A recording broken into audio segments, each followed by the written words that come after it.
Roundtable. Emma just joined us to be part of the Social Justice Roundtable. Cameron Whitten, thank you very much for joining us. And Antonio Gisbert, thank you so much for joining us. Ken, do you want to be hosting this session and organizing the speakers?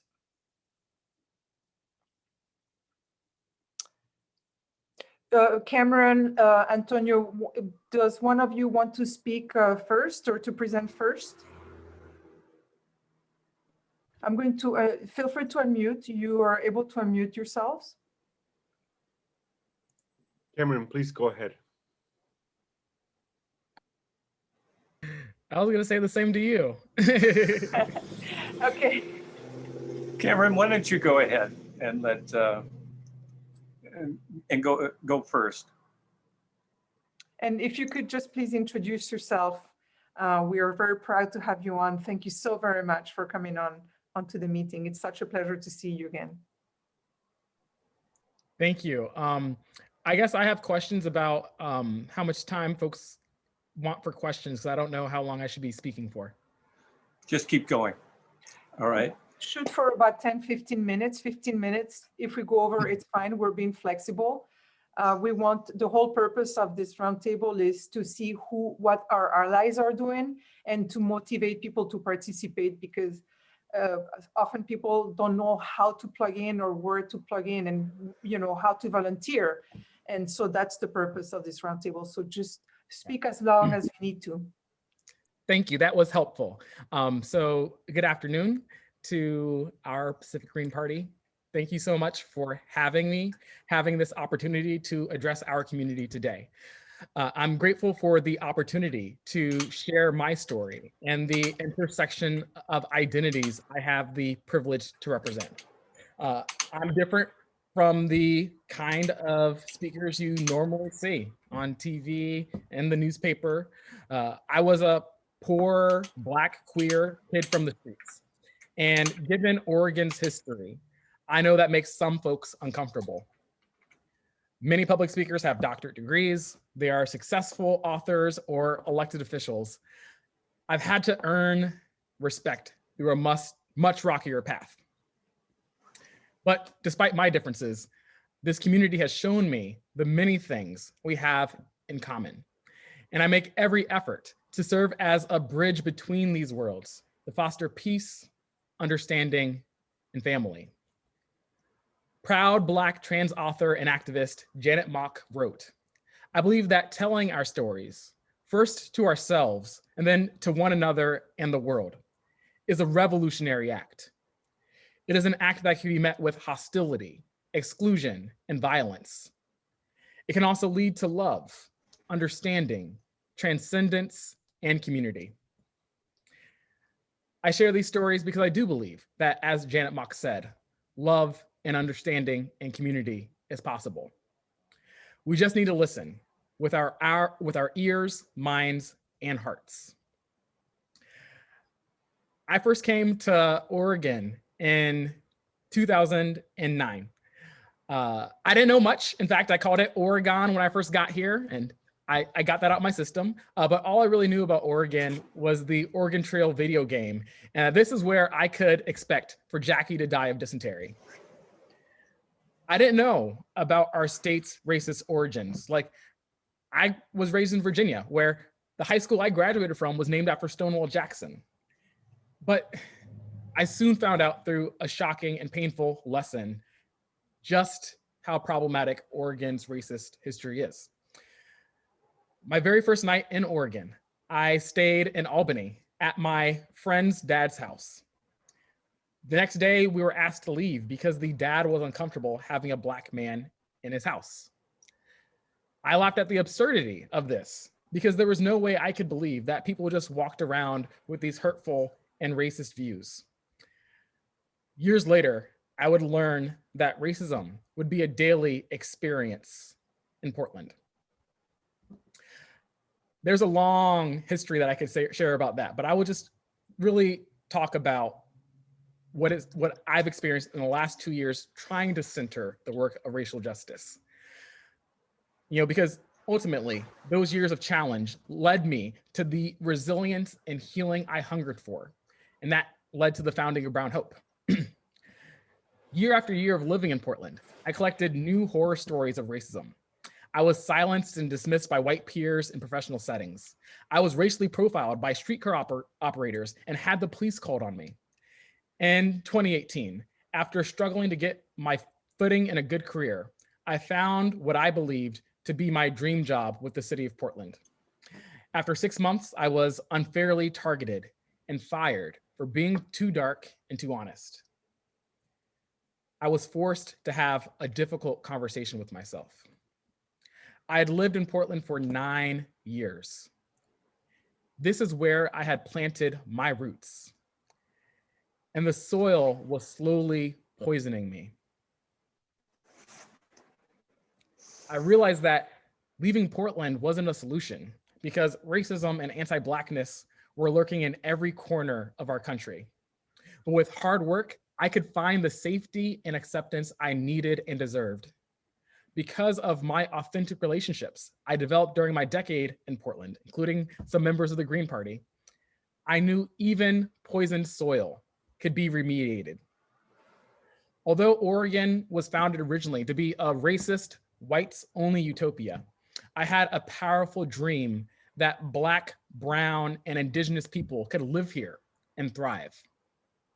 Thus, the nonprofit Brown Hope came to life, and healing was our purpose.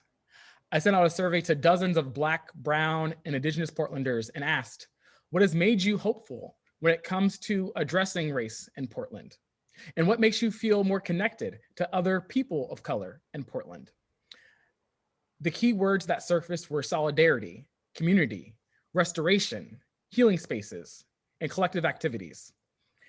These responses were the building blocks of Brown Hope's inaugural program, the Reparations Happy Hour. We built a supportive space for Black, brown, and indigenous people to build community and heal from the impacts of racism. We asked racially privileged allies to participate by staying home and donating to cover cash stipends we distributed to the attendees. It was in those rooms filled with smiling, laughing, thriving Black, brown, and indigenous faces I felt the future Portland I hoped for coming into vision. Even COVID-19 hasn't stopped us as we revived the event through our new virtual program, Power Hour. We continued the work with the Black Resilience Fund, which since June 1st, in response to the public outcry to George Floyd's murder, has raised more than $2 million to provide real and tangible support to Black Portlanders who are grappling with the dual storms of a global pandemic and headline after headline of Black pain. Here in the whitest major city in the United States, thousands of Portlanders of all beautiful backgrounds unexpectedly banded together to send a powerful message to this nation and beyond that Black lives do matter. At a community level, we have dedicated ourselves to face injustice with resilience, vision, and action. We've rolled up our sleeves and without guarantee of result, work to find creative and collaborative solutions to our shared problems. Brown Hope and the Black Resilience Fund also joined coalitions of business leaders, teachers, communities of faith, and activists to push for visionary initiatives to help us heal from centuries of injustice. During this election, we ensured the funding of quality preschool for every child in Multnomah County. We curbed the power of special interests by approving a constitutional amendment that will allow state and local governments to limit big campaign contributions and expenditures.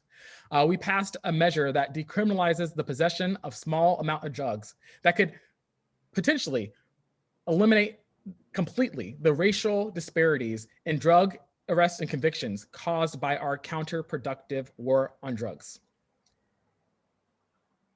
And so we did that, even as we have seen the last 4 years of a divisive and extreme right administration try to stop and divide us. One of the great leaders we lost during this difficult year was civil rights leader John Lewis. In one final essay before his death, he urged us forward with his most memorable saying, "Ordinary people with extraordinary vision can redeem the soul of America by getting in what I call good trouble, necessary trouble." We as ordinary citizens have a reputation for defiantly good trouble. The fight for justice has never been easy. There will be more challenges, and we will always be the resilient leadership we are waiting for. And so I call on you to join us in creating the movement we need to survive this moment in time and fuel a lasting movement for justice. Whatever tomorrow brings, let's face it together. Great, that's great. Cameron, could you expound a little bit on how the Pacific Green Party can help in this area? Thank you for that. At Brown Hope, we talk about commitment and we talk about leadership through the mind, through the heart, and through the voice. And we do that because, very oftentimes when we talk about equity and we talk about justice, we don't always see that alignment between what we are thinking, what we are feeling, and how we're actually engaging in the world. And so for us, part of our experience of being able to center the leadership of Black, Brown, Indigenous people, of being able to work with our racially privileged allies, is to really be calling and urging us to engage this work with our heart, with our mind, with our voices. One thing that Brian Stevenson talks a lot about is proximity, because oftentimes you might have a Black Lives Matter sign in your yard, but your proximity is more like, oh, you think Black Lives Matter and you get upset when you see what's in the newspapers.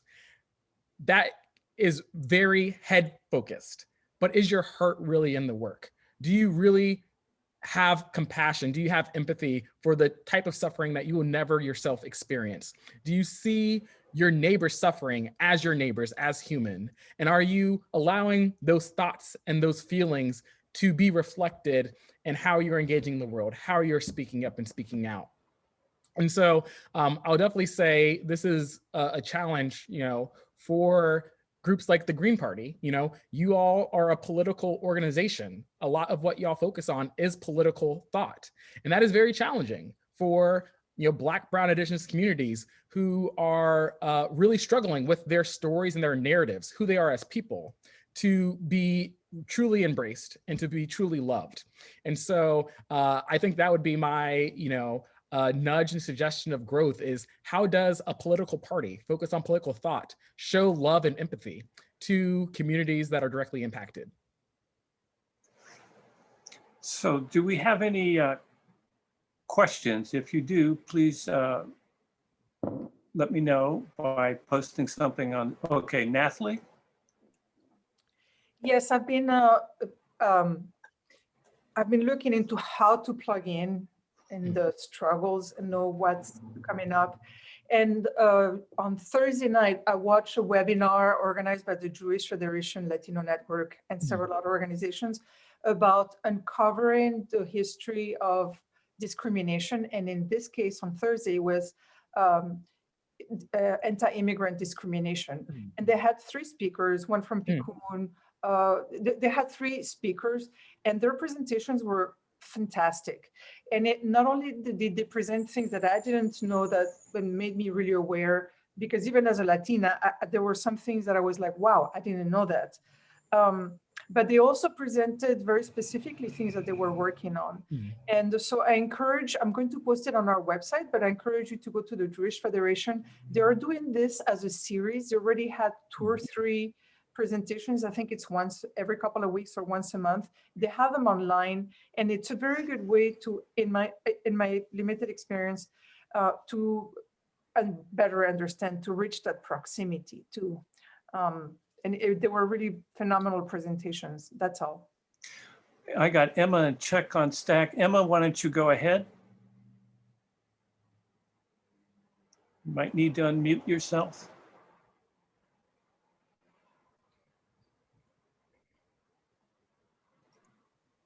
Why don't you go, Chuck? And Emma, will you speak? I'm ready. Okay. I'm ready. Sorry. Let's see. Okay, there we go. Hi, Cameron. Thank you so much for coming today. So my question. Let's see. Can you hear me okay now? Yes. Okay, great. Okay, so my question is, how do we make the Green Party relevant to people of color? It's like, I think right now there's just this default assumption that people of color will work with the Democratic Party because the Democratic Party represents their interests. And, like Joanne Hardesty, I was talking with her a while back, and she was like, the Green Party just isn't relevant at all to my work. And it's like, I don't want us to just be some party of like, basically white people who went to like nice schools and kind of are in this boutique party. I want to be a party that's like relevant, that's anti-racist, that's embracing of beloved community, and is like upholding the long legacy of civil rights. I feel like it's in our platform, but I don't feel like it translates into our performance in communities, including Portland. How can we be more relevant to people of color in Portland? It's a great question. And honestly, I wish that I could, give you those answers, but I as someone who's a populist, I know that you all have the answers, and it's going to take commitment as a collective to determine how far you're willing to go to really be relevant. So I'll give my perspective, as an outside individual, just for y'all to have information to chew on, is, Portland and Oregon is very unique because we live in some of the most pearliest, whitest places in the country. And so our numbers are not big here. And, that does cause a lot of really interesting dynamics here. One thing that, society overall grapples with is a scarcity mentality. And that also happens for folks who are in the minority of minority, where other places where, you might be Black and a minority, but you still have cultural enclaves, your neighbors, the people you connect with, understand your experiences. In Oregon, we have a huge level of loneliness and isolation when it comes to racial identity. And I know it personally. I had a brother who moved here and only lasted 3 years. We know there's this windmill of people who, transplant here and they do not stay. And so I bring that up in terms of the political work, because we're talking about, a group, a community that has few numbers and has to be really intentional about how they are investing their time in their relationships. And they're going to be really looking at, given that we are tiny, who are the big fish we can tie ourselves to? Who's going to help us be bigger and more powerful than we currently are? And so definitely think for a lot of, Black, Brown, Indigenous organizers, they're going to be looking for folks who can really help them bring in some results. And so I'm guessing that's how Latino Network partnered with like the Jewish Federation and things like that. And I definitely think, Joanne Hardesty was very straightforward and said, well, when she's working on something, she needs to think about who's going to help her build the momentum she needs to get something passed. And so the question for the Green Party is going to be, how are y'all really able to demonstrate, with your actions, with your track record, that you are pushing the dial forward on racial justice? Because I think once that happens, organizers are going to say, we need to bring the Green Party in. We know exactly what they're going to promise us. We know exactly what they're going to do because they've been doing it already.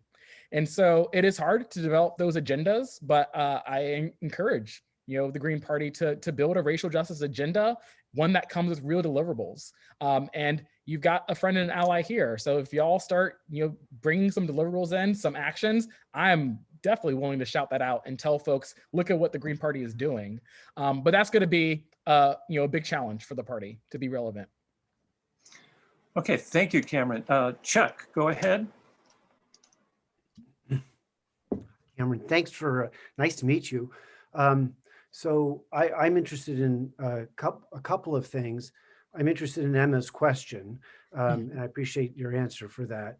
I'm interested in your email so I can send you a document that I'm working on, which has created, which is a document, and it's an open letter to Black Lives Matter movement, people of color. And in this, I'm kind of making a call to start a meme around ending impunity. And I make an argument that without accountability, authorities have great power, and that perhaps I question if we couldn't find some common ground. And I make an appeal along this line, and invite the possibility of a joint statement that just as the Jewish Federation is aligning, and that conceivably the Greens and progressives could hold a conference and assert a joint statement of value. My viewpoint is radical, very dissident, but I have an open letter I'd like to share with you, and I see that you've shared your email. So that'll be coming down from the pike from me. But my kind of question is there a Black Lives Matter? There's a Black Lives Matter movement, but there's not a Black Lives Matter Central. There's not like a single entity that would qualify. So that in the course of making the communication and appeal, we're going to post this on our website. And that's where the open letter will be kind of placed. And then a press release about that. But I mean, obviously there's a whole bunch of, so in course of making an appeal like this, how do you reach out to a group that doesn't have a single center, I guess is the question. Yes, so thank you for that. And it's a great question. And I believe, Chuck, that you really brought a scenario that speaks to my original comment about the heart, mind, and the voice. Part of the challenges is that we aren't a monolith. We are not some kind of voting block. We aren't this object that's waiting for folks to interact with us. We are communities. We have got hearts. We've got pulses. We breathe. We are dynamic. We are not predictable. And I say that because I don't think there are panaceas. I don't think there are silver bullets on ways to mobilize the Black community. There are beauties with that. There are challenges with that. And one of the challenges that I said earlier for the Green Party is that, so much of your organizing approach is based off of political thought. You wrote a letter. The question is, where's the heart? Where's the relationships with the community? The fact that, even though there's no, Black Lives Matter Central, there are so many organizations and so many leaders who are doing the work. Do you know them? If you do not, your letter will not make the difference that it needs to. And so, my, definitely word of suggestion is figure out what's the node. We might not have a central, but we do have Black Lives Node. Who are the points that make up that cluster, and what are your relationships with them? If you don't have relationships, you got to figure out what you're going to do to make those. Thank you, Cameron. George, you're on the stack. You go ahead.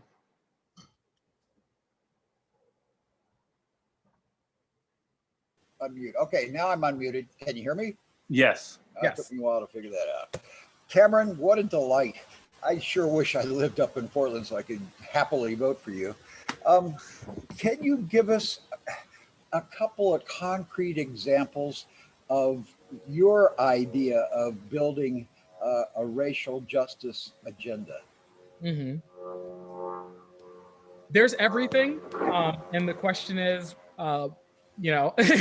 so I wish I could give you a thing, but what I'll say is we have seen really great coalitions built in the last couple of years. If I was to take the top two that come to mind right now, and I probably am omitting some, but back in 2018, Brown Hope endorsed our first political campaign, and that was the Portland Clean Energy Fund. That was an effort led by Joan Hardesty and Lacey P, Verde, Opal, many of our environmental justice organizations centering Black, Brown, Indigenous people, powerful coalition. And then the largest statewide racial justice coalition was just formed this year with the number of organizations who endorsed Measure 110 to decriminalize drugs statewide, drug possession statewide. And so they do happen. There is a big question mark of what's the next big coalition. The reality is that our communities are not a monolith. I can show you plenty of Black folks to say defund the police, and I'll show you, sadly, I don't agree, many Black folks will say fund the police. And so I think a big challenge for non-Black communities is to remove our assumption hats, because I think there's also this like, oh, Black person, here's what they probably think and believe. That is not the case. And even someone who says Black Lives Matter doesn't mean that they are pro defunding the police. So I would definitely caution, as you think about building coalitions, do not build a coalition just to have Black people on board. Figure out what is the actual agenda you are pushing forward, who are the Black leaders, organizations that align with that work, and build that coalition. And so I definitely believe there's going to be, naturally COVID response is crucial. We don't know what's going to happen with the Oregon Cares Fund, another large Black-led coalition. It's currently being challenged multiple times in courts by white folks and some, people of color, sadly. So if the Oregon Cares Fund is compromised, that is our current safety net for Black Oregonians. And we're going to have a lot of vulnerable people. So there's a great example of how we can be pushing for economic justice. Housing justice is going to be a big thing, because once this eviction moratorium is closed, we are going to deal with a very huge crisis. And I definitely encourage y'all to develop a relationship with Katrina Holland, who has been the Black leadership voice for housing in Oregon for many years. And then environmental. I'm not sure, we just had the election, new president, new city council, some new state elected as well. So it's going to take a real assessment of what's going to move forward. But I definitely encourage y'all to really prioritize on your agenda the relationships being built, because that's going to be the biggest thing that's going to help Green Party set the right agenda and get to the finish line. Nathalie Stack. Yes, again, one of the biggest hurdles and one of the biggest things that actually annoys people in communities of color is to ask them to come to us. It is not, that's not the direction we need to go. We need to go to them. We need to go and meet people individually. That's why I was mentioning that these videos from the Jewish Federation, where they had speakers from different communities to talk about what they experience and what they're fighting for, is really one huge step into understanding what are their dynamics and what are the problems. And the second one is, I highly encourage to do some anti-racist training, because there are a lot of things that people who are not aware of the dynamics say and do that are extremely disrespectful. And it is not because you mean to be disrespectful, because I mean to be disrespectful. It is because it is a lack of awareness. And those teachings about how we are privileged are very painful. They are very uncomfortable and they're very painful. So those two things, if they're not on your schedule of things to do, to learn about other communities and to do some introspection about how you've benefited from history, are really, they should be on your schedule every month, an hour, 2 hours, and you will get ahead. And it is really all about, as Cameron said, and thank you very much for your presentation, it is all relational. It is relationship building, because I'm not going to look at a website and be motivated to do something. But if I call my buddy and say, hey, I need you to show up, I am going to show up. And it's really relational. So that's all I wanted to say. And I'm really very thankful that we're having this conversation. I know that Antonio is going to be speaking about the People's Rebate, which is an amazing initiative that could actually help us bridge a lot of those bridges where we haven't stepped on the other side.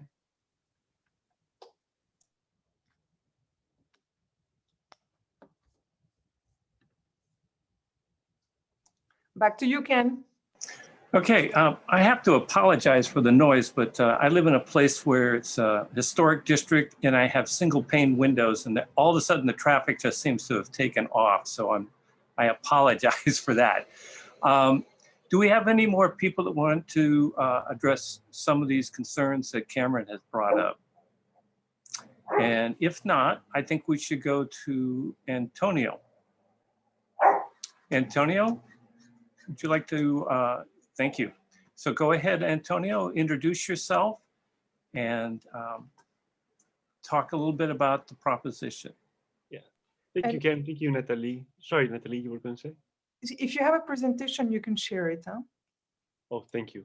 I did not, thank you all for having me speak here, and nice meeting you as well, Cameron. I did not think of bringing a presentation because I want to have more of a conversation rather than a lecture. So in that spirit, let me introduce a little bit of what we've been working on over here. So my name is Antonio Gisbert, and I'm the chief petitioner of the Oregon People's Rebate. The Oregon People's Rebate is a ballot initiative for the November 2022 election. So I'm sorry to say that, yeah, we're already working on the 2022 election. The Oregon People's Rebate would do two things. It would rebate every person in Oregon about $750 every year. Every person we define as universally as possible, regardless of age, income, or status. So just to be super clear, if you're a minor or a dependent, somebody who doesn't pay taxes, somebody who is unhoused, not working, somebody who is incarcerated or undocumented, you would qualify for the Oregon People's Rebate. If you're if you are visiting the state for more than 200 days of the year, say that you're a student from out of state or out of the country, you would also qualify for the rebate. So it's everybody, every Oregonian would get about $750 every year.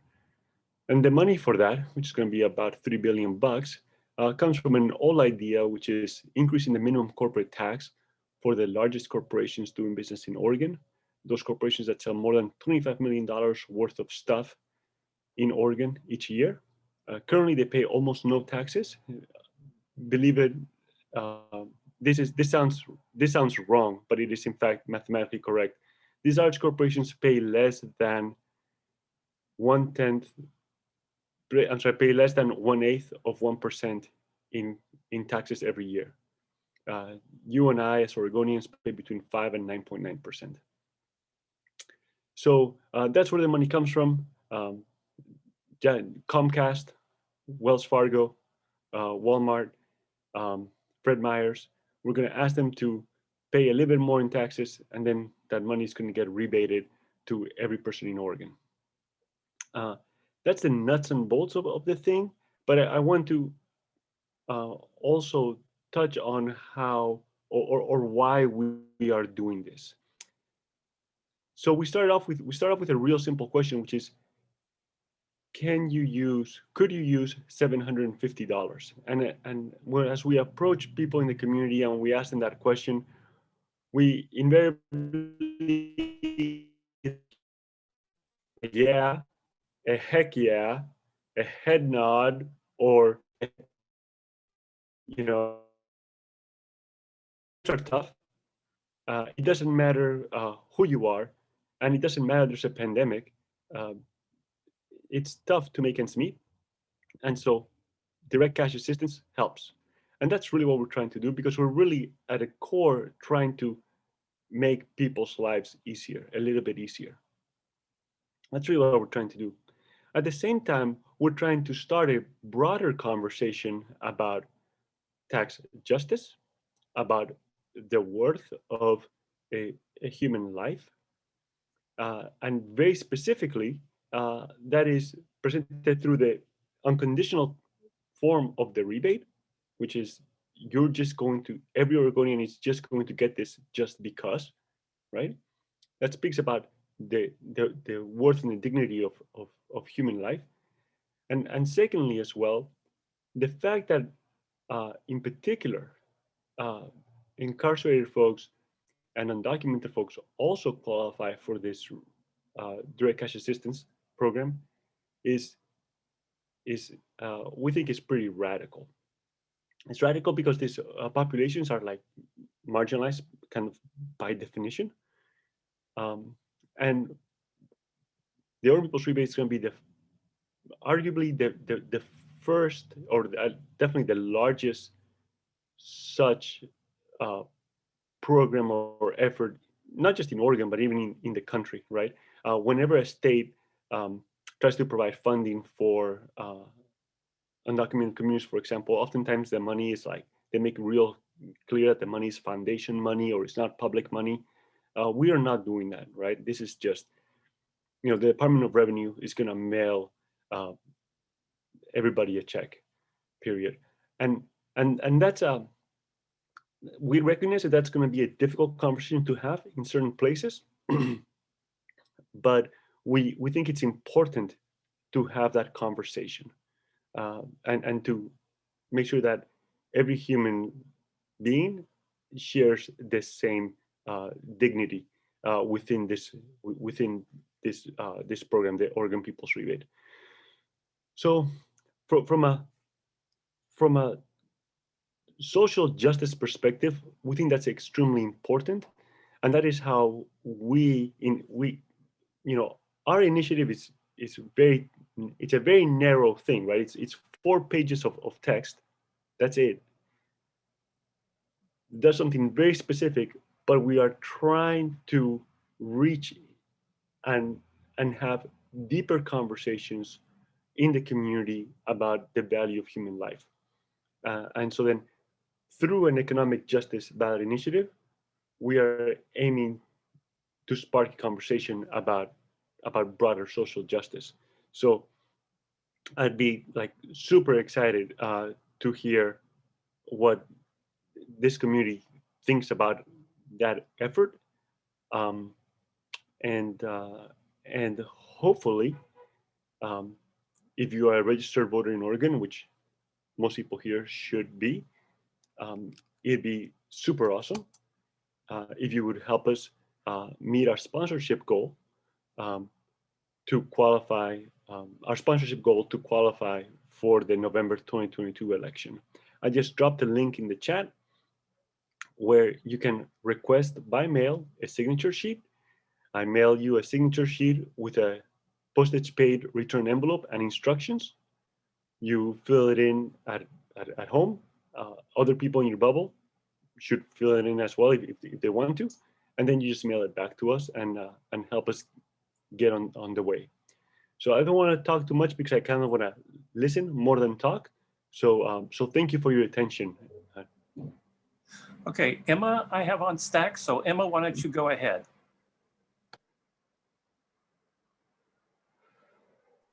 Okay. Hi, Antonio. Thank you so much, Antonio, for coming. So my question is, I'm the producer of Prison Pipeline. It's a program that covers issues related to criminal justice incarceration. And when we passed the COVID relief bill, $1,200 was supposed to be allotted for every person in this country, including incarcerated people. But the problem is that ODOC right away wanted to take their money. And so I'm wondering, with the Oregon People's Rebate, how would we prevent ODOC from taking the money of people who are incarcerated here in the state of Oregon? It's really easy for them to find ways to just take money from people who are incarcerated.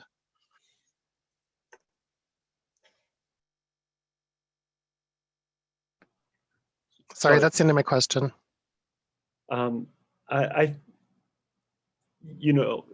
So it's, I can think on the spot of at least a couple of ways. First, I want to acknowledge that, in fact, being in jail is super expensive, not only for the person who's incarcerated, but also for the family and community that they leave behind, right? So, we don't fix all the problems in the world. We do not aim to, but we thought it was extremely important to for the Oregon People's Rebate to be as universal as possible. So one way that would be consistent with the law would be for somebody else to claim. I don't know if this is even possible, but it would be consistent for us if so. And I apologize. Maybe you can help me with your question a bit more. So you're concerned that if a person who's incarcerated requests a rebate, instead of getting a $750 check, the check might be diverted, or that they will receive a check, but then all of a sudden making a call out of the making calls will be like $750 more expensive. Or are No, you? it's that the Oregon Department of Corrections generally I mean, they think of all different kinds of ways of charging people for being incarcerated. I mean, being incarcerated is already like this form of slavery. It's Yep. racist, and it's you know, it's colonialist, and you know, people who are incarcerated get paid nothing. They're basically, I mean, they get paid slave wages for their labor, so they make between 14 cents and $1 an hour. And ODOC has control over almost all of their money. So if a check is issued to an individual prisoner, like it's sent to them in their name, ODOC has claim over it, because when you're incarcerated, you don't actually own anything. You're considered to be owned by the state. And so the state oversees all of your, including all of your money. They can take a check, especially if it comes from an organization like the state, and they can confiscate it and say that it's for, you know, the expenses of incarceration, which is already paid for by the taxpayers. It shouldn't be paid for by the prisoners.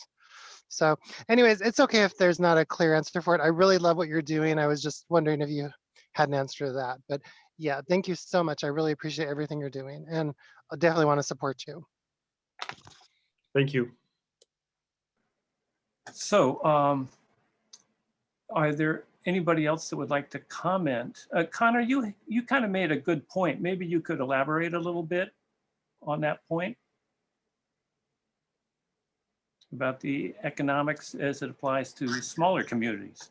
Oh, well, I'm actually just borrowing Antonio's point that he made at our convention in Coos County when he presented this idea in an earlier form for not for 2022, but for 2020 to Coquille, that even some fairly anti-tax minded people came on board when they heard him frame it that there weren't any single businesses that were in Coquille that would owe that tax, but that would be $750 into every Coquille resident's pocket to go back in, as an infusion back into the Coquille economy, where half of the storefronts are closed up. So not only would it be helping the individuals pay rent or buy extra groceries for a relative who needs extra groceries or whatever, but it would also be helping the small town economy, or likewise urban poor economies would get that infusion too, because it would be going back to the people exactly as the intent. But that was originally Antonio's nice point that he brought up in Coquille. Thank you, Connor. Kenny Kearns, you want to be on the stack, and then followed by Nathalie. May I Yeah, go ahead. Sorry. So yeah, thank you, Connor. That's absolutely right. So the Urban People's Rebate would bring to the Coquille local economy about $3 million every year. That's pretty big money in Coquille. To give you a perspective, I was just on a call with somebody from Redmond, and it would bring $22 million to Redmond economy. If you're wondering what the value of the Urban People's Rebate in Portland Metro is, it is $1.8 billion. So that is money that would otherwise be leaving the state to the Cayman Islands almost certainly, in the accounts of Wells Fargo, Comcast, and Walmart. And what we're doing with the Urban People's Rebate is that we're capturing some of that money that was that would otherwise be leaving the state and putting it back into our economies, and hopefully for people to use in Main Street to give Main Street businesses, local Main Street businesses, a more even playing field. That's huge, and I like the $750 per person kind of level, but also at the family level is also large. So one of our supporters is a real estate agent, and they point out that for a family of 4, it's $3,000 the value of the rebate, and so if you can say that for a couple of years, you're pretty close to being able to afford to buy a house. Not in Portland, of course, a starter house in non-Portland, Oregon. So there's transformative power there at the individual, family, and also community level. And I apologize, Chuck. Oh, no, that's fine.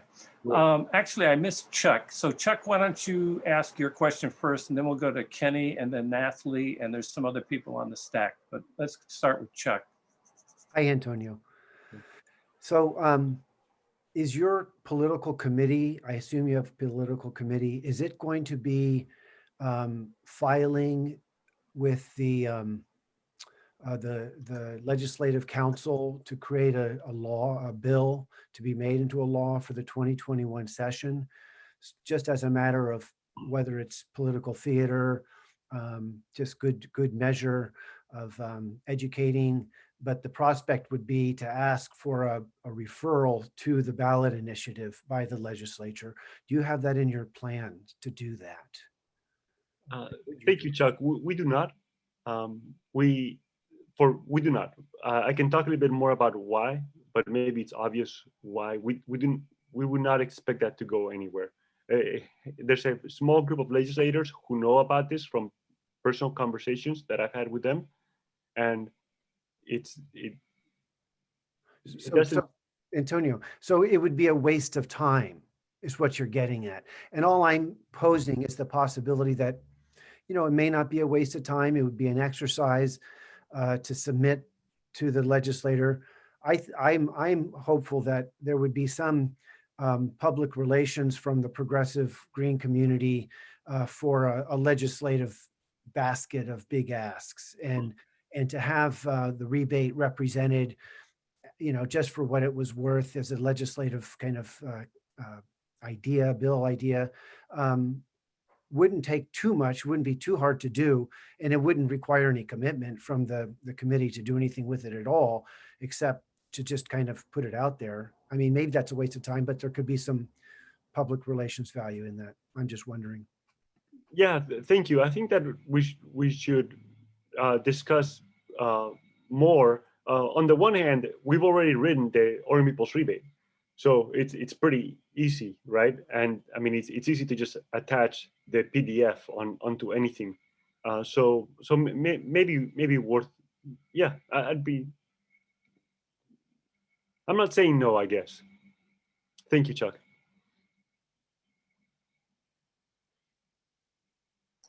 Kenny Kearns, you're up next. Thanks. I just quickly wanted to kind of jump off of what Emma was saying.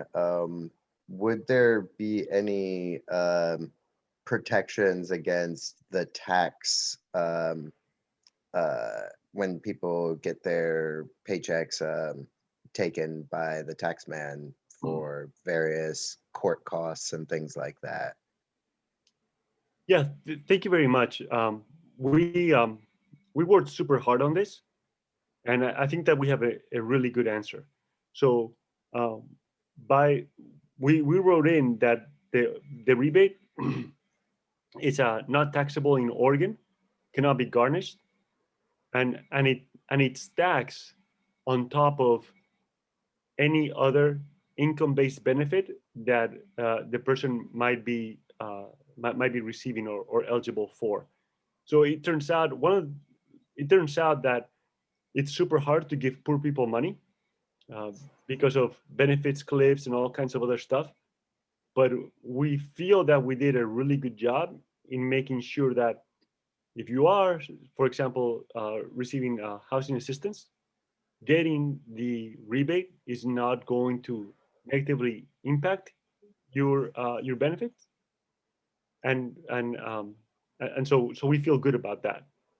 Now, we also went a couple steps further, and we also built this thing called that we call a hold harmless program, so that if we are completely wrong, and we're really concerned about Trump getting reelected, so and if the federal government comes down like Thor's hammer, saying that that because you're getting this $3,000, this family is now ineligible for this or that, then out of the pool of money that the Oregon People's Rebate generates, the person who loses benefits is made whole in a similar amount and quality.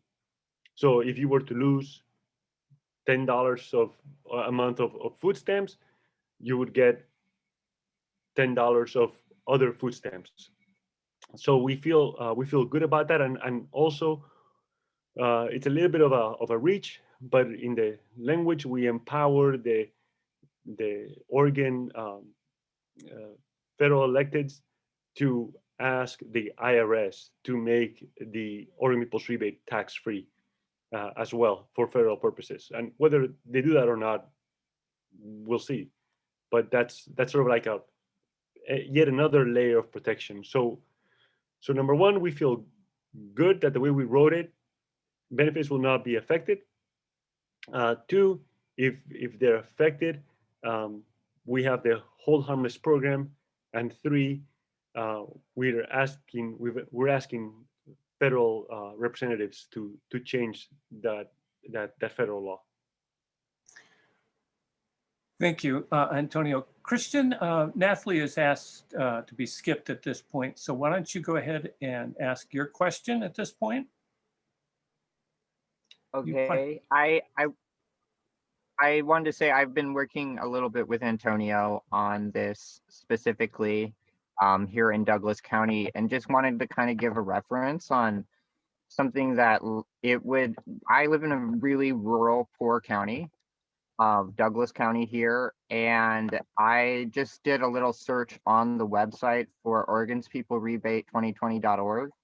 And if you look at like our county specifically, this economic impact would be about $82 million, a little bit over that, for only about 109,000 people. And like just a small city that I live in nearby, Canyonville, would receive over $1,533,000. And that's only out of like the 109,000 people, that's only 2,044 people. I think I'm really excited to see the economic development coming from this in our small rural communities, because I think that even with just like the small stimulus check that we got this year, it brought a lot of people's economic abilities up. And having this guaranteed income can be a lifesaver to so many people. And I just appreciate, and how can we continue to like sign up to help you, Antonio? Thank you, Christian. The task at hand is at the moment is really to build this movement for direct democracy. Nathalie pointed out before that some things are better done inside, other things are better done outside, and I completely agree with her that that that really progress happens when those forces are energized. So so the immediate goal is to get the required 1,000 signatures so that we can request the Secretary of State to give us a draft ballot title. We are rushing to do that because we know that the Oregon Business and Industry Lobby Group is going to to appeal the ballot title and delay us as much as possible. That's how they think that they're gonna win, by delaying us, because we're people powered and we don't have like millions of dollars. We know that because that's what they did last go around. We had initially filed this thing for 2020, but because of the delay from the OBI and then COVID, we didn't have the time or the money to, and really we were just too freaked out about the virus. We didn't want to get anybody sick. So we dropped it. We did not try to qualify for 2020. And I'd be remiss if I didn't say that attendee in the call, Dan Meek, was awesome, and the person who helped us persevere at the Oregon Supreme Court. The draft ballot title that the Supreme Court gave us for 2020 is excellent language. We think that it would absolutely win on a voter's pamphlet. So thank you again, Dan, for that, and also for helping with the language after that. And yeah, if you can, please, let's see. I'm gonna try to drop the link. Yeah, I just dropped the link in the chat. You can request that I mail you a signature packet. It's gonna come in an envelope that looks like that, right? Inside will be your return envelope with a ballot initiative and instructions.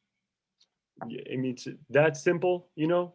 If you live with a couple people, ask them to sign as well and turn it in, and then we're on our way. We have, I didn't mention this before, but we have an explicit 36 county strategy. So we're making a super hard effort to not just like hammer 1,000 signatures in Portland over the weekend, but we're making sure that we get signatures from all over the place. So yesterday I got 3 signatures from the Dalles, and I have 4 signatures coming from Vail, which is out in Malheur County. So we're really trying hard to bridge the rural-urban divide, not just with our words, but with our actions of like going beyond Portland. Most of us are from outside Portland anyway in the campaign, so it's easy, but it's not easy. So thank you, Christian. So, and I want to thank Kenny Kearns for putting up the section of the initiative that addresses Hold Harmless program. And Nathalie, you said you wanted to be skipped. Did you want to join back in on the stack? Yes, so it's exactly opportune. Antonio, by when do you want to collect those 1,000 signatures?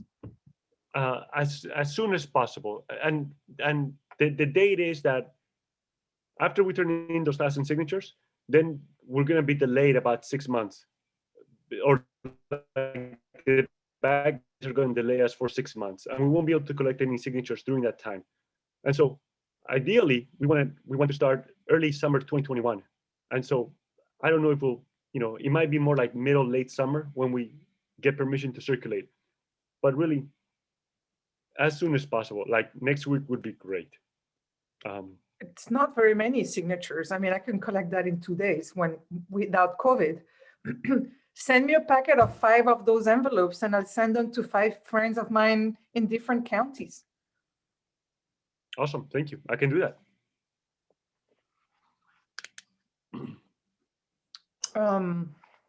Do we have anybody else that wants to be added to the stack at this point?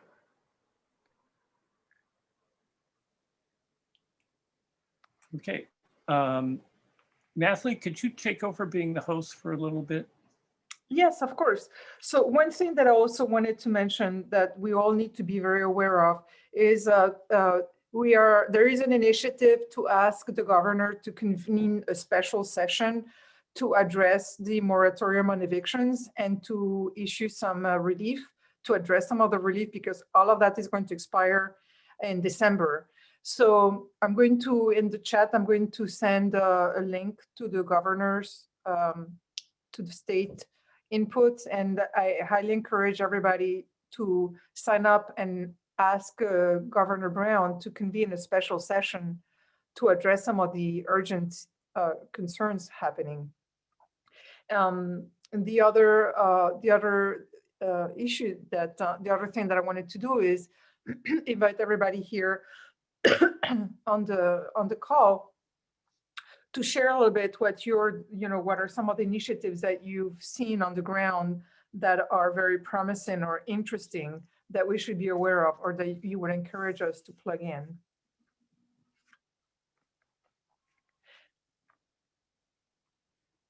I myself, I'm contacting Pikun and Causa because the immigrant community has been particularly hard hit, not only with the fires, but with COVID, with the anti-immigrant rhetoric. And as you know, this rhetoric has emboldened racist activity in Clackamas County and in some of these other, in Lane County, as Ken was saying. So our priority needs to be to reach out to the BIPOC community and spend a couple of hours every month, to really help out. We may need to have like rapid action teams as well. So I want to open it up to the floor. Go ahead, Kenny, you're up to share what you are involved in and what you encourage us to check out. Well, so one thing I would encourage people to look into is a lot of the indigenous people of Oregon are really very active in this year and have been producing lots of great content to decolonize people, to help educate people about things. I personally have been watching lots of videos provided by the Grand Ronde Confederated Tribes, and it's really eye-opening to see also, like, they've recently made maps that are decolonized based on like actual indigenous knowledge, and those are types of things that we need to actually like bring forward and like take part in, like actually sharing those voices, because one of those things is really hard to be an ally and to talk a big game, but unless you're actually amplifying the voices of those that are experiencing things, then you're not doing as much work as you could be. So I would say definitely check out Indigenous people in your community and in your area to see what you can do to help spread their message. Yes, I was watching some of those videos that you referred me to. I think it's Visionary Media, right? Vision Maker Media. Vision Maker Media. Oh my goodness, they have phenomenal movies. It was, I don't know how we don't know more about these things, and it's because they're not many money maker. They're not coming from the the power perspective, but they're incredible. I'm thinking about opening a web page or a tab in our Pacific Greens page to just place resources so we can educate ourselves about who is doing what out there and learning more about the struggles of different communities. How do you find vision making media? I'm going to post, Sarah, do you want to speak? Do you want to talk about your experience and speak? I'm going to look for that video site. Oh, there it is. Antonio just posted it on the chat. Right on, Antonio, you're on top of it.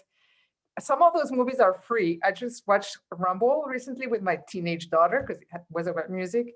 It's such an eye opener. So, okay. Anybody else wants to share any resources or any activity or actions that you want to that should be talked about?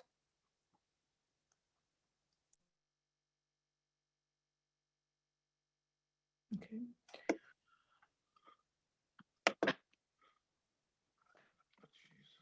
Oh, hey, this is Emma. Go ahead, Emma. Thanks. Yeah, I just want to remind people that, can you hear me okay? Yeah, we can. Here we go, let me do this. Okay. I just want to remind people that everything that you're talking about here, you can amplify your voice and get on KBOO. I'm the treasurer of KBOO and I'm a board member, and I'm happy to help you get, I'm sure you've already been on, but if you want to get on again, we'll connect you in any way we can to get these messages out because they're really important and people need to hear them. Thank you.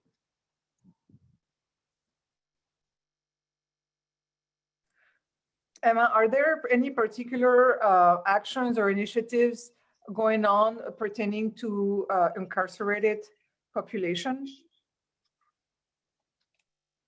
Yeah, there is. There's actually a really big one.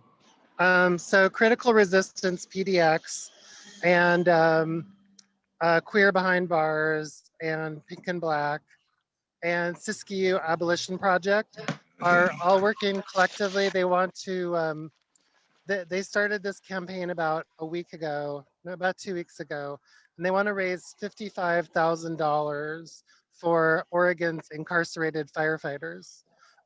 As you may or may not know, there's about 285 incarcerated people who regularly risk their lives every year working for weeks on end fighting fires in Oregon, and they get paid about $1 an hour. So what Siskiyou Abolition is doing, they're spearheading it. They want to raise enough money to put about $200 in every person's commissary so that these people who are fighting fires and risking their lives while they're incarcerated at least have some money in their commissary. So it's kind of like the idea behind your Oregon People's Rebate. This is a project that was specifically started by Critical Resistance. And I'll make sure to get the information to the website so that you can look it up later if you want to. That's a big project going on right now. The Oregon Justice Resource Center has also been involved in ongoing litigation to sue Governor Brown and ODOC to release about 50% of all incarcerated persons. As you may know, COVID is especially deadly in the prisons. It's not possible to do social distancing in Oregon's prisons. And so they've been pushing to do some kind of like soft release of nonviolent offenders to reduce Oregon's prison population by about 50% to make it safe for the people who are still incarcerated. And that's ongoing litigation that you can find out through the Oregon Justice Resource Center. You can also find out about everything that I've talked about through our radio collective called Prison Pipeline. And those are all on Facebook. Thank you. Great. Tim, you wanted to speak? Yes. Okay, I'm unmuted. Well, see, what came to mind for me is I'm part of Friends of Family Farmers, and so they have a BIPOC contingent, Black, Indigenous, people of color, and also Rural Organizing Project is heavily into the social justice area, and like I said in chat, that the NAACP is just growing stronger, and that's where Joanne Hardesty came from. She was the president of the Portland chapter, and our Corvallis chapter has over 150 people at a Zoom meeting each month, and that's amazing. And so there's a lot of work going on around all these issues. Part of it for me is that we need to constantly build the spider web. We need to connect and connect and connect. And so that's what I try to tell people, although I didn't do such a good job. I only got 2% of the vote this election, so I will try to do better. I have an appointment with the Rural Organizing Project next week to talk about it. Chris, you mentioned something in first, Christian, what meeting are you mentioning in the chat? Are you guys having another Green Party meeting to like continue the discussions on getting these things going or continuing with them? So we're going to have we're going to have a convention in January, which is going to be a business convention, and encourage everybody who wants to be able to vote at that convention to register Green, because you'll have the requirements to vote. what I'm planning to do is we don't really have a strong contingent in the Portland area, which is where I reside. What I'm planning to do is having like at least once monthly or 2 monthly meetings for people to come in and to discuss. Eventually, what it boils down to is a personal involvement. Like I'm very committed to the Latino community. So that's why I contacted the Rural Organizing Project. I've gone marching with, I've gone to rallies and legislative work with CAUSA. I want to strengthen the relationship with Picun because the people of Picun are as grassroots as you can be, and they're amazing. But that's why I'm looking for like more volunteers. I would like to have a volunteer represent us with the honest elections and with the ranked choice voting initiatives.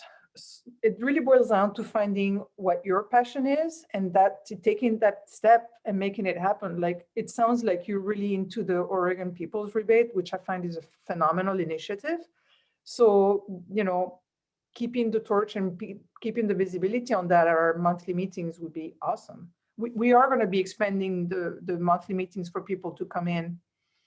And I think that posting the videos from this meeting are going to be very useful because it will allow people to rally around issues. Do you have any suggestions, or anybody has any other suggestions?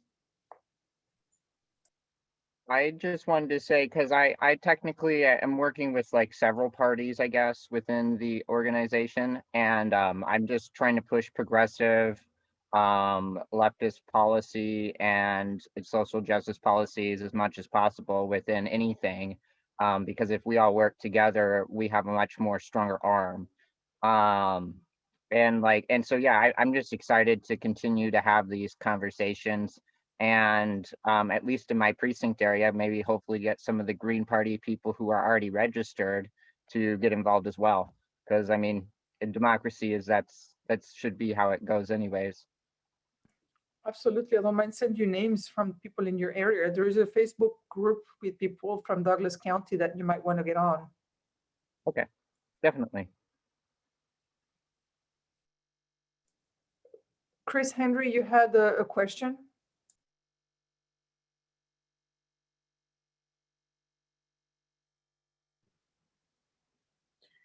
Yeah. Did we discuss the top 2 primary? I'm not sure exactly what you're talking about. What we talked about the electoral reform this morning. Oh, okay. No, it wouldn't be electoral reform on our part. It would be basically, there's an effort to put forward another top 2 primary, which we've traditionally, both parties have opposed. And we invited these people to come speak, and they were just looking at that point for input. They said they had about 8 people on board to push it. They kept quoting from a USC department or professor who I think is really pushing this all over the place. And I think it will minimize the effect that we will have as third-party groups going forward if we have an open primary. I think it might water our messages down, or it might eliminate our candidates from the ballot. Because if it's a top 2 or even a top 4, which they were doing in Alaska, it may be very problematic for us to get candidates elected, get them on the ballot and whatnot. It might be another threat. I'd say a top 4 would be better than a top 2, but there again, you're talking about with their initiative that they're looking to put forward, it could be a top anything. It doesn't matter. We will still have difficulty getting any of our candidates to be the first past the post type thing. When you're talking about top, you're talking about money in campaigns. Yeah, I think that the ranked choice voting would basically preempt primaries and that issue, which is why I think there's such a focus on ranked choice voting. Ken, you're on the stack? Yes, this came up and I went to a hearing in Salem on that issue. And I pointed out to the Republican members of that committee that in California, what happened was there were 2 Democrats running for US Senate as a result. So I think that is something that we can push on Republicans to not go along with this, because it could actually disenfranchise them. So that's the point that I wanted to make. I'm going to put on the stack the link to send a message to the Governor Brown to convene a special section of the legislature to address these urgent issues of housing, eviction moratorium, and the results of COVID. And I want to mention people again that I'm going to create a page with the resources on pacificgreens.org to list some of the resources that we talked about. And I'm going to figure out a post on how to link to the different initiatives social justice initiatives that we just spoke about in this section of the meeting. And I want to remind everybody that we have a media and communications meeting on the 2nd Saturday of the month. And the state coordinating committee meets on the 1st and 3rd Sunday at 6:30. So if you want to bring in initiatives, issues, participate, report from the coalition that you're involved in, those would be the times. The Media and Communications Committee on the 2nd Saturday of the month at 10 o'clock. George, you're on the stack. Go ahead.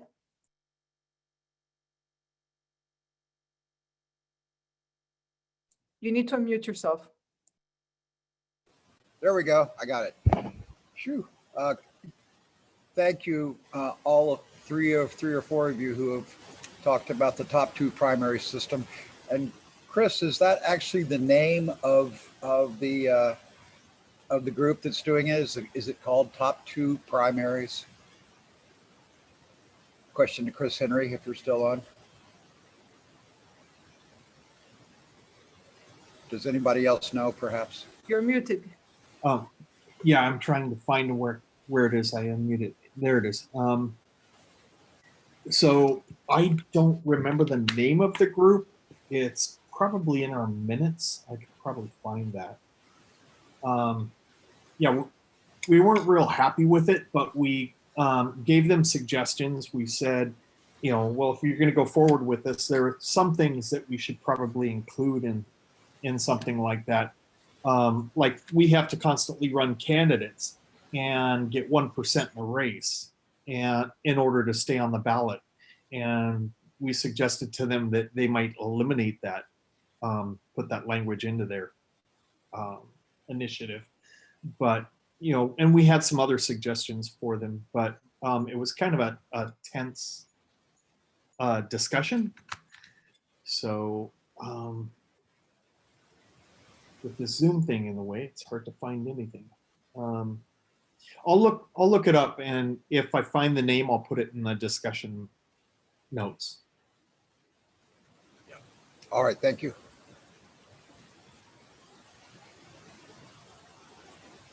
I want to thank specifically Cameron and Antonio for coming and speaking about your experiences as a member of the BIPOC community, and also about the Oregon People's Rebate, which I think is such an elegant proposition. And at 2 o'clock, we're going to have a roundtable on the Elliott State Research Forest proposal, which is coming up for signature on December 8th. And it's going to be a pretty heated discussion from what I can gather. But it's going to be very educational also about the role of money in Oregon. I want to mention that PICUN, the Pineros and Campesinos Unidos, has actually a very active legislative group, and they have an environmental justice section of their work, which is very, very active. And I'm looking forward to working with them. Anybody else on the call? There's a person on iPhone. Would you mind identifying yourself, please? Okay, that person dropped off. Okay.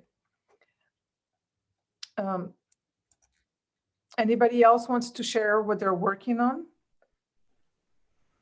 Yeah, Natalie, can you hear me? Yes, we can. Go ahead. So I'm not going to share what I'm working on, but I'm kind of working on, and I'm interested in carbon tax. Is Picun, does anybody have a carbon tax on their radar as something desirable? And I'm even wondering if the Oregon governor couldn't be persuaded to sue the ExxonMobil for the climate fires that were caused, the climate warming fires that we had. So food for thought, is the carbon tax on anyone's radar as desirable and important? Ken, you're on the stack. Yeah, I just, Greg Simpson was supposed to join us, but he had kind of a family issue that came up. He was at a funeral for a close relative this weekend and was unable to join us for this, but I will be getting together with him because he's been with United We Stand. It was a group that he started up to kind of address a lot of the Black Lives Matter issues here in Salem. So I'll give you a better report on that after I've had a conversation with him, but evidently he needs kind of a break from things right now. So I just wanted to mention that.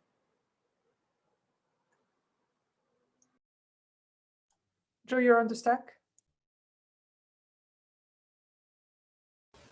Who? Can you hear me, see me? Hey, it's Joe. There we go. Hey, you guys, this has been really great. And I want to thank everybody, Chris, Henry, everybody who's been on. Cameron, I don't know if he's still on. I'm on my phone, but I'm looking for one other person to volunteer with me and really build up like a Google sheet of Portland Green members who are outside like the normal circles. Like all of your faces are very familiar. Chuck Fall, I knew you when I came to Portland in 2004, but we need new fresh meat, right? We need new people. And what I did is I went to Nation Builder, Natalie gave me access, and I dug around the maps feature and I found about 50 people who were registered green and who lived about 12 blocks from me. And I got on my bike and I went to all 50 people. And it turns out almost all of them had moved away the last 3 years. And that tells me a couple things. It tells me the data we have in Nation Builder is really stale. But even if we fix that, Nation Builder is a hard tool if you're going to organize. I mean, I know Natalie loves it, but I'm looking for one volunteer who's going to help me do a Google sheet, get a clean CD of all the data from Multnomah County. So we'll go down to the elections office and we'll get all the Greens who voted, in November a few days ago. And then we'll just go door to door and see if they're still active. Because every apartment that I went to when I did that walkabout, I'll call it my 12 block walkabout, every green was an apartment. Very few greens in my neighborhood in North Portland were homeowners. They were renters and they had moved away. I found one kid, he was like 26 and it's COVID, so he was living with his parents. But I found one green, and the other green that I found out of those 50 was Tom Hastings, who's a green, and he lives like 3 blocks from me, and he's a professor at Portland State. But he's like super busy and he can't do a lot of tabling. But I would really love to do what happened in San Francisco, where San Francisco Greens, they were the driving factor in getting RCV going. And I was just a volunteer on that because I was working and getting my master's at the time. But Portland has the potential, like San Francisco did, I think it was 2003 when I was there, 2002, to get RCV going, whether we do it in Multnomah County or Portland's boundaries, or we go for Metro, or we go for a state level. But I think we have to pick that battle and fight it. And if we lose, then we fight it again. But to me, RCV is a big issue that we should fight for. But to do that, we need contact lists, and we don't have that. And that's proven by my walkabout, where I just got into Nation Builder. I spent a lot of time finding those 50 people, and there were 48 dead ends. It was just horrible. And I just want one other person who's going to work with me on this project, because when I work alone, I don't feel motivated. So is anybody interested in Portland on helping me do that? Emma, you're on the stack.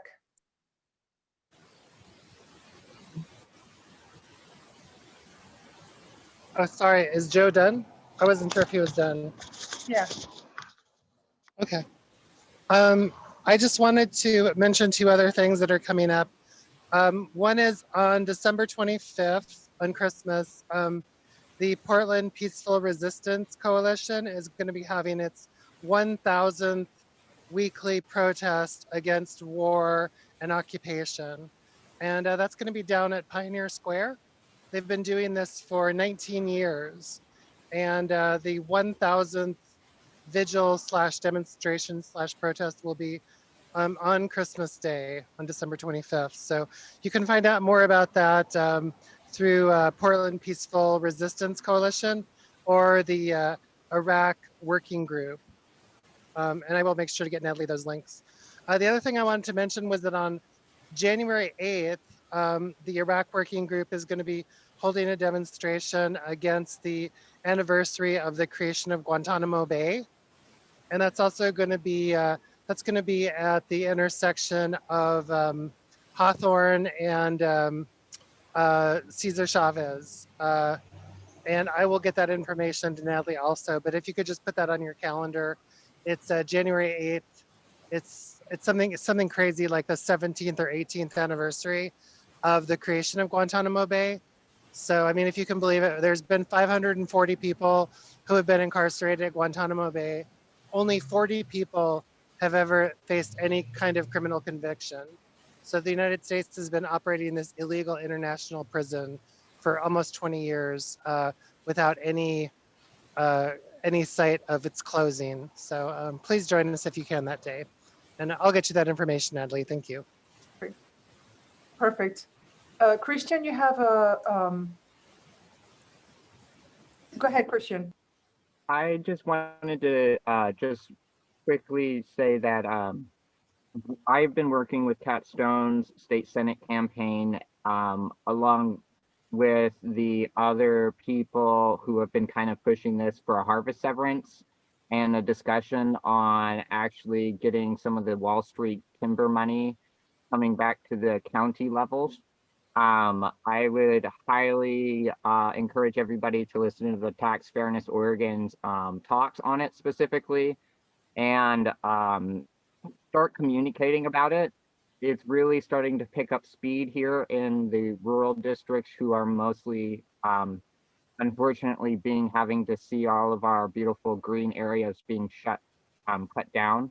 And I feel like at least with such a poor county and such areas that are like ours in Southern Oregon as well as Eastern Oregon, there are a lot of this could fiscally help our communities in a much better way by taking some of that Wall Street money back and giving it back to our citizens. I know, and I noticed that Cat Stone is on the call. So Cat, would you like to introduce yourself and speak a little bit about your campaign? Hi, I'm Kat, and I learn more with my mouth shut. So I don't contribute a lot, but I ran for Senate District 1 against Dallas Hurd. But my main talking points were harvest severance and how the private timber industry used to pay a property tax and a severance tax on every tree that was cut.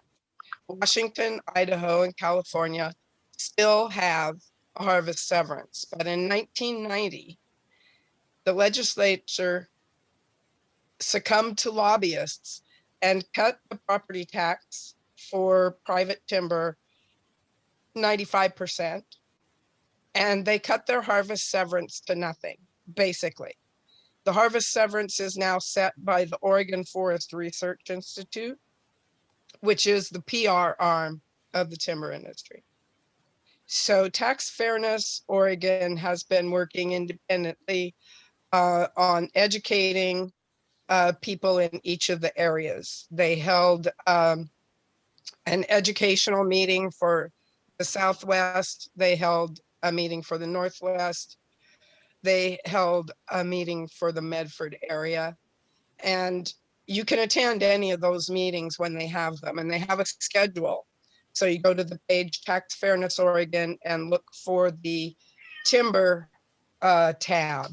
And they have a whole list of the scheduled meetings. And part of this is they've got legislators working on it. Jeff Golden is one who's spearheading it, but it has parts that I don't like. You bring up carbon tax, and I'm not fond of carbon tax.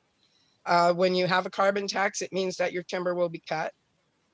And a Douglas fir tree has a life cycle, and it takes 80 years before it can shut off its siphon. So when you put a bunch of these baby trees out on the landscape, they dry it up, and it makes it more fire prone.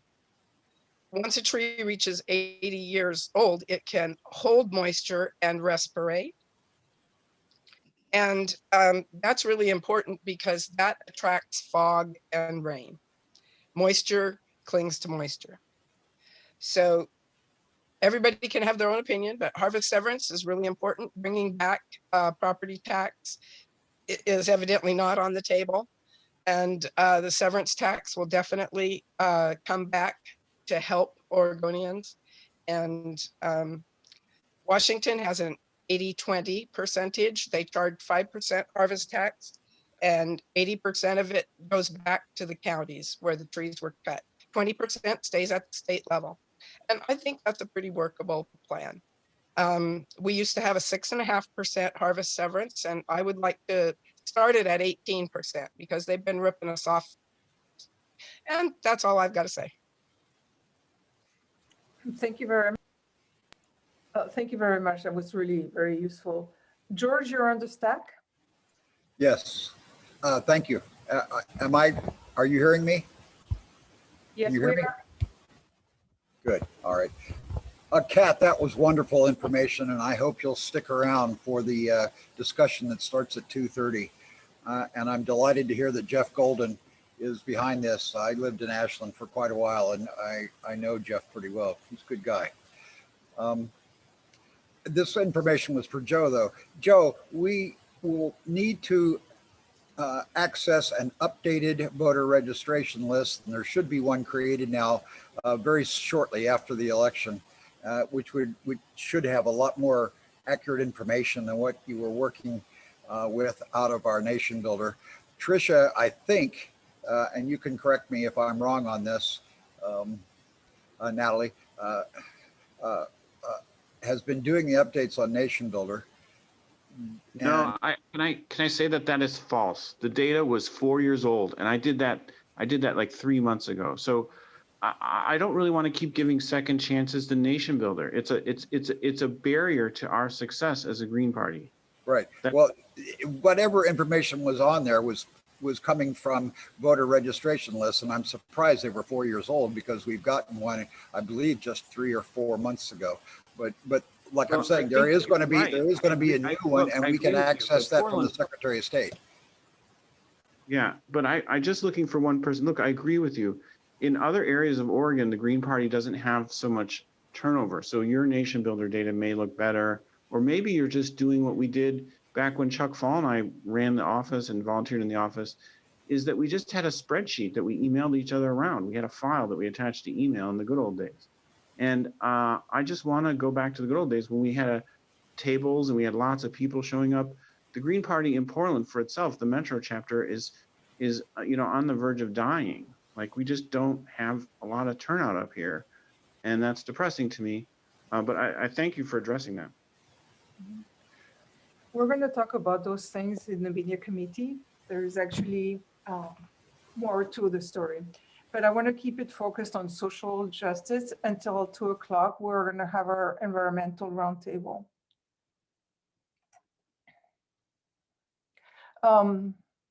We can also take a break, 15-minute, 20-minute break, and Team Danny is okay for that. Anybody else? So what I'm going to do is all of the links and the resources that we spoke about, I'm going to create a resources page tab on our Pacific Greens page so that we can just go and access that.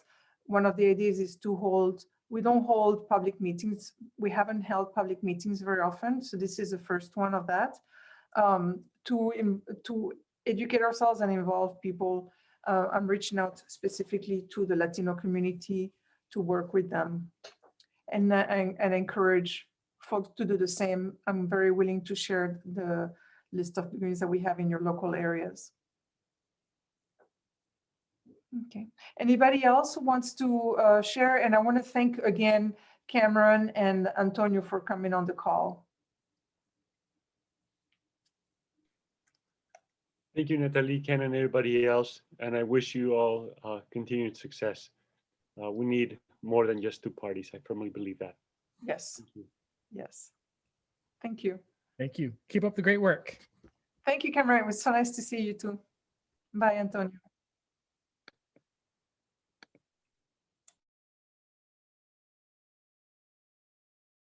We're going to take a break and we're going to reconvene in 15-20 minutes at 2 o'clock for the environmental roundtable.